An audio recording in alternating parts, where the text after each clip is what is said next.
प्यारे बच्चों, आप सभी को मेरा प्यार भरा नमस्कार। आज हम भारतवर्ष की उन्नति कैसे हो सकती है, इस निबंध के दूसरे और अंतिम भाग पर चर्चा करेंगे। एक बार फिर बता देते हैं, इसके लेखक हैं भारतेंदु हरिश्चंद्र। अब तक आपने जो पढ़ा उस पर हम थोड़ा सा प्रकाश डाल लेते हैं। भारतवर्ष की उन्नति कैसे हो सकती है, ये निबंध लेखक द्वारा 1884 में बलिया के ददरी मेले के अवसर पर दिए गए भाषण का एक अंश है। ये एक ऐसा समय था जब अंग्रेजी सत्ता भारत में स्थापित थी और लेखक के अनुसार भारत की दुर्दशा के लिए औपनिवेशिक शासन जितना जिम्मेदार है, उतने ही भारतीय स्वयं भी। इसके लिए लेखक भारतीयों में आलस्य, अकर्मण्यता, दिशाहीनता और समय व्यर्थ गंवाने की प्रवृत्ति की घोर आलोचना करते हैं। इसके अतिरिक्त आपने ये भी पढ़ा था कि भारत की उन्नति आखिर हो कैसे सकती है। इस पर हमने जब पिछली बार चर्चा की थी तो कुछ महत्वपूर्ण बिंदुओं को इस पाठ के सार के रूप में आपके समक्ष प्रस्तुत किया था। प्रत्येक भारतीय जब अपने कर्तव्य का पालन करेगा, अकर्मण्यता और आलस्य को त्यागेगा, देश का प्रत्येक व्यक्ति अपने योगदान का महत्व समझेगा, प्रत्येक क्षेत्र में नेतृत्व क्षमता का विकास करेगा, परिश्रम, लगन और अदम्य जिजीविषा का परिचय देगा। तो अब बढ़ते हैं इसके दूसरे भाग की ओर। आपको याद होगा कि हमने पहला भाग पृथ्वीराज चौहान के एक प्रसंग पर छोड़ा था, तो अब चलते हैं उससे आगे। लेखक भारत के सामाजिक, आर्थिक, राजनीतिक, धार्मिक सभी पहलुओं में सुधार की बात करते हैं। इसके लिए लेखक हर भारतीय से आह्वान करता है कि वो देश की उन्नति और प्रगति के लिए कार्य करे। प्रगति की राह में आने वाली सभी बाधाओं को उखाड़ देना चाहिए। उसमें आपको समस्या तो आएगी, हो सकता है लोग आपको ताने मारे, हो सकता है लोग आपको भला बुरा कहें, लेकिन इसके लिए तैयार रहना ही होगा, क्योंकि जब भी हम सामाजिक बदलाव की बात करते हैं तो समाज का ही एक बहुत बड़ा वर्ग हमारे विरोध में खड़ा हो जाता है। तो ऐसी बातों को हमें छोड़ना होगा जो हमारे पथ के कंटक हों, कांटे बने, उन्नति की राह में बाधा बने। लोग क्या कहेंगे, इस पर बिल्कुल भी ध्यान नहीं देना है। तुम बस ये देखो कि अपने देश की दीन दशा को कैसे सुधारा जा सकता है।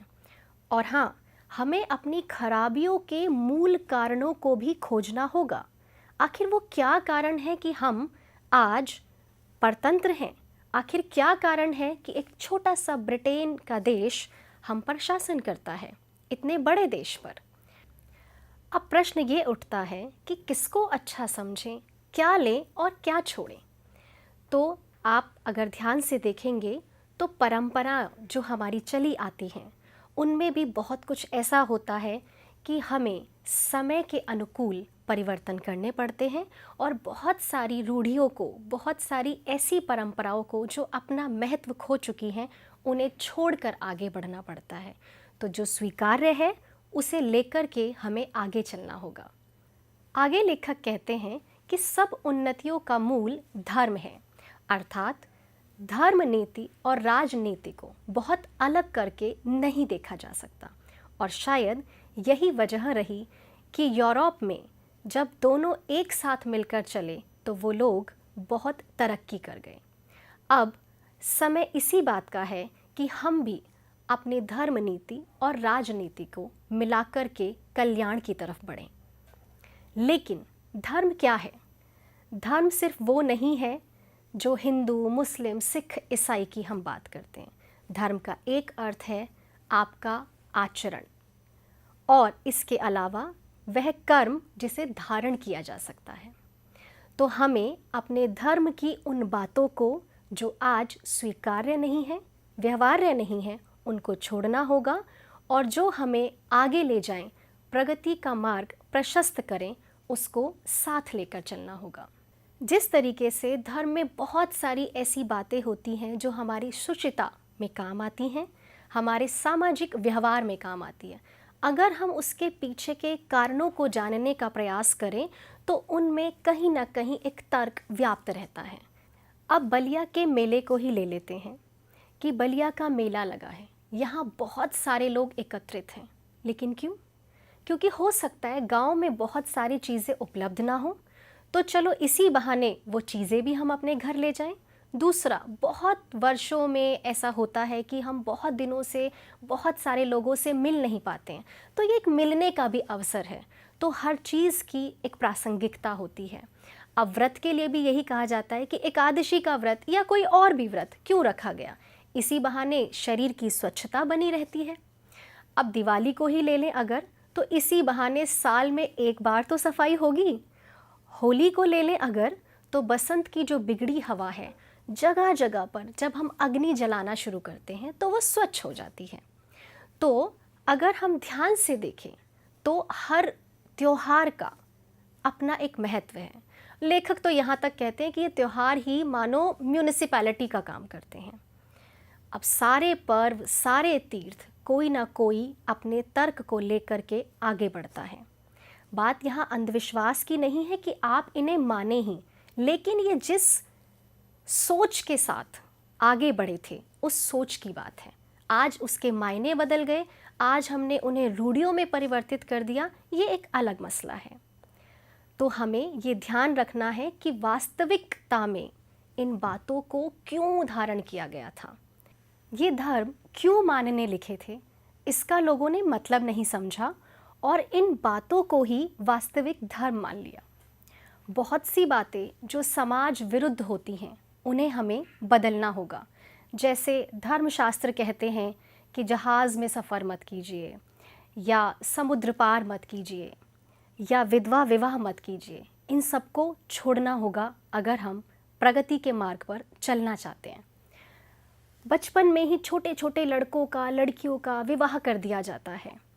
अरे उन्हें समझ तो विकसित होने दीजिए, उन्हें इस लायक तो होने दीजिए कि वो अपना अच्छा बुरा समझ सकें और उस दायित्व का निर्वाह कर सकें। बहुविवाह को भी हमें दूर करना होगा। एक यहाँ पर एक बात आती है जब लेखक कहते हैं कि हमें लड़कियों को भी पढ़ाना चाहिए, लेकिन ऐसा पढ़ाना चाहिए कि वो पति की भक्ति करें।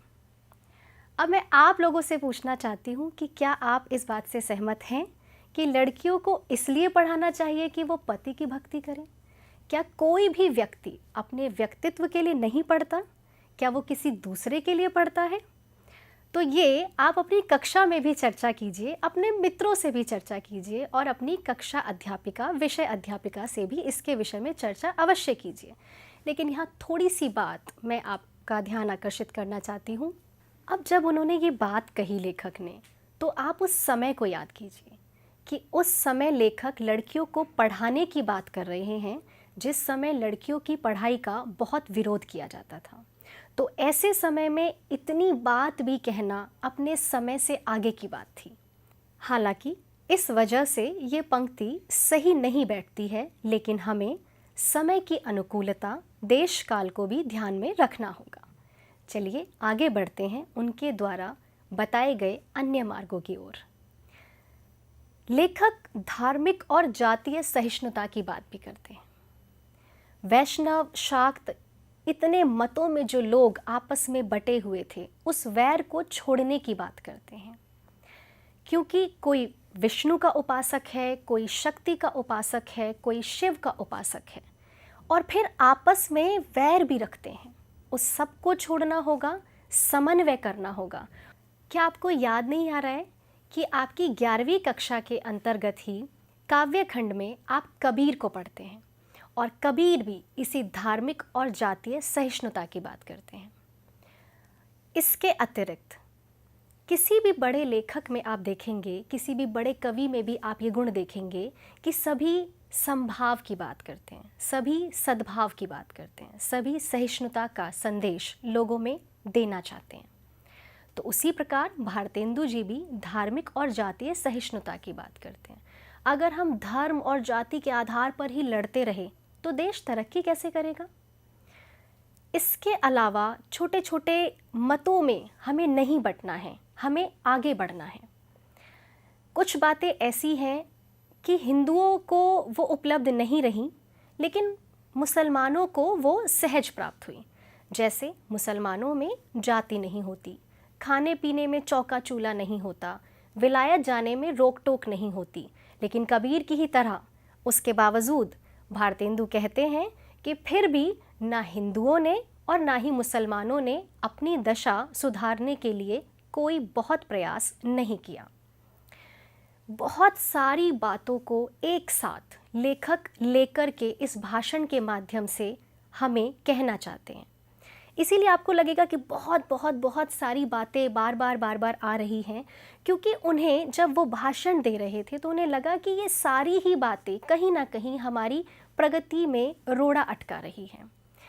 जैसे अगली बात वो कहते हैं कि साहित्य उम्र के अनुकूल होना चाहिए। अगर साहित्य उम्र के अनुकूल नहीं होगा तो बच्चों और युवाओं को अच्छी से अच्छी तालीम नहीं मिलेगी और वो बिगड़ जाएंगे। इसके आगे एक और बात वो कहते हैं कि पेंशन और वजीफ़ा या नौकरी का भरोसा छोड़ दीजिए। इसके पीछे अगर हम आज के संदर्भ में देखें तो कुछ और मायने निकल कर आएंगे, और तब के समय में देखें तो कुछ और मायने भी थे। जैसे पेंशन और वजीफ़ा या नौकरी का भरोसा उस समय इसलिए भी छोड़ देना चाहिए था कि अंग्रेज़ी सरकार आपके विषय में इतना क्यों सोचेगी।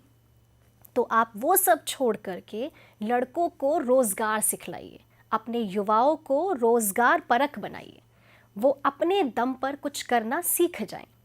और अगर हम इसे आज के संदर्भों में देखें तो क्या हम आज भी ये नहीं कहते हैं कि startup India, stand up India, आत्मनिर्भर भारत हमें बनाना है, अपने पैरों पर खुद खड़े होना है, एंटरप्रेन्योरशिप की बात भी हम करते हैं कि नौकरी लेनी नहीं है, नौकरी देने वाले बनना है। तो छोटेपन से ही बच्चों में मेहनत करने की आदत डालनी होगी। अगर हमारे पास पैसा है तो हम उसे ये ना दिखाएं कि हमारे पास पैसा है तो तुम इस पैसे पर ज़िंदगी भर ऐश कर सकते हो। आपको बताना होगा कि आपको अपने दम पर, अपने बल पर, अपने पैरों पर खड़े होना होगा। इसके अलावा किसी भी रंग, किसी भी जाति, किसी भी धर्म के आप हैं तो आपको उस बैर को समाप्त करना होगा। और 11वीं कक्षा में ही आप संविधान की पुस्तक पढ़ना प्रारंभ कर देते हैं। और जब आप संविधान पढ़ते हैं तो उसका एक अनुच्छेद आपने पढ़ा होगा, मौलिक अधिकार के अंतर्गत अनुच्छेद 15। वो भी यही बात कहता है कि हमें किसी जाति धर्म को नहीं मानना है। और आगे लेखक ये भी कहते हैं कि कुछ ऐसा हमें करना होगा कि हमारे देश का रुपया हमारे देश में ही रह जाए। लेखक इसका उदाहरण भी देता है कि दिया सलाई, माचिस जैसी तुच्छ वस्तु भी विदेश से आती है। ये तो वही मसल हुई कि एक बेफिक्रे मंगनी का कपड़ा पहनकर किसी महफिल में पहुंच गए। कपड़े को पहचान लिया तो एक ने कहा, अजी ये अंगा तो फलाने का है। दूसरा बोला, अजी टोपी भी फलाने की है। तो उन्होंने हंसकर जवाब दिया कि घर की तो मूछें ही मूछें हैं। हाय अफसोस, तुम ऐसे हो गए कि अपने निज के काम की वस्तु भी नहीं बना सकते। अब अगर आज का युवा आप देखेंगे तो उसे विदेशी कपड़े पहनने, विदेशी सामान को ग्रहण करने में बहुत आनंद आता है और वो बहुत शौक से बताता है कि ये वस्तु फला देश की है। लेकिन आप सोचिए कि आपके ऐसा करने से हमारे देश का पैसा विदेश जा रहा है। हम इस बात पर फक्र कर रहे हैं और विदेशी इस बात पर फक्र कर रहे हैं कि भारत में हमारे देश का सामान पहना जाता है, खरीदा जाता है। तो सोच बदलने का समय है। तो अब हमें नींद से चौंकना होगा, जागना होगा और देश की सब प्रकार उन्नति करनी होगी। अंत में लेखक स्वदेशी भाषा की बात करते हैं, स्वदेशी वस्तु की बात करते हैं। तो हमें अपने देश में निर्मित वस्तुओं को अपनाना होगा, प्रश्रय देना होगा, निर्माण करना होगा ताकि देश तरक्की कर सके। इसके अतिरिक्त लेखक स्वदेशी भाषा की भी बात करते हैं। भाषा कोई एक नहीं, इस देश में विभिन्न भाषाएं बोली जाती हैं, उन सभी के पथ को आगे बढ़ाने की बात करते हैं। क्योंकि जब हम स्वदेशी भाषा में अपने विचारों को प्रस्तुत करेंगे तो जनमानस हमसे अधिक जुड़ पाएगा। तो इस तरह आपने देखा कि लेखक बहुत सारे मुद्दों को एक साथ आपके समक्ष लेकर के आए हैं। तो लेखक बहुत सारे उदाहरणों के माध्यम से हमें ये कहना चाहते हैं कि हम अपने अंदर झांकें और अपने अंदर की सभी कमियों को दूर करने का प्रयास करें और एक एक व्यक्ति अपना ऐसा योगदान दे कि ये देश दिन प्रतिदिन तरक्की करता चला जाए। तो अब हम बढ़ते हैं भाषा की ओर। इस पाठ में लेखक ने जिस तरीके से भाषा को प्रवाह दिया है उस पर थोड़ी सी चर्चा कर लेते हैं।